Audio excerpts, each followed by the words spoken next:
Trevor the traction engine was enjoying his work in the vicarage orchard. Birds were singing and apples were ripening on the trees. It was a lovely day. Hello, Trevor, said James. You look as bright and cheerful as my red paint. Oh, I am, replied Trevor. What's that noise? It's the bees, laughed Trevor. They're all in these boxy things called beehives. I'm taking them to the station. The vicar says his bees make good honey, and he's giving some of them to his friends. Just then, Boko, the diesel engine, hummed in. Take care, you two. Don't make the bees angry. They might sting you. James didn't like being told what to do by a diesel, and he buzzed away. Goodbye, Trevor, called Boko, and set off to see Duck at the next station. Bill and Ben, the tank engine twins, were busy arranging cars, but they scampered off when they saw Boko. I remember the first time I met those two, laughed Boko. They nearly made my eyes pop out. Edward soon put a stop to their games. Edward is the only one who can keep Bill and Ben in order, chuckled Duck. I sometimes call them the bees. A good name, replied Boko. They're terrors when they start buzzing around. James bustled in. What's that, Duck? Are you afraid of bees? They're only insects after all, so don't let that buzzbox diesel tell you different. His name is Boko, and he didn't. I wouldn't care if hundreds were swarming around. I'd just blow smoke and make them buzz off. Buzz, buzz, buzz, retorted Duck. The next morning, James arrived at the station to collect his coaches. The passengers were excited and keen to get on board. The platform was crowded, and the porter was in a hurry.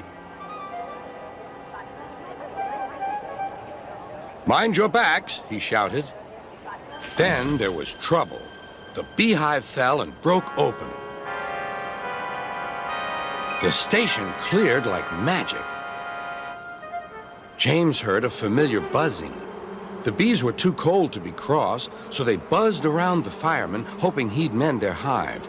But he didn't understand, nor did his driver, so the bees turned to James. His boiler was nice and warm. Buzz off, hissed James. One bee burnt his foot. Ooh, ooh. The bee thought James had burnt him on purpose.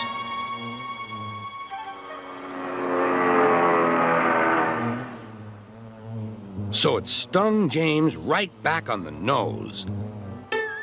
Eee! Whistled James. He had had enough. So had his fireman and driver. They didn't notice till too late that they had left all their coaches behind.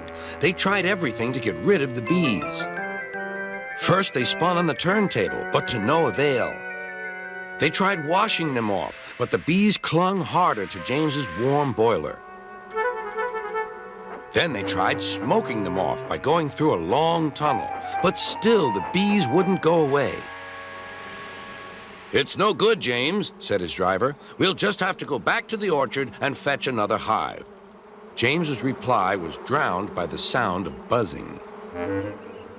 The vicar was waiting anxiously for James. When he arrived, the bees swarmed straight into their new home. Come on, James, said his driver. What you need now is a good hose down. Later that evening, James was resting in the shed when the vicar came to see him. Thank you for saving my bees, he said. It's a pity it's not Christmas. Then we could call you James the Red-Nosed Engine. Everyone laughed, even James. But instead, they decided to call James the Bee's Knees, which means they thought he was more useful than ever.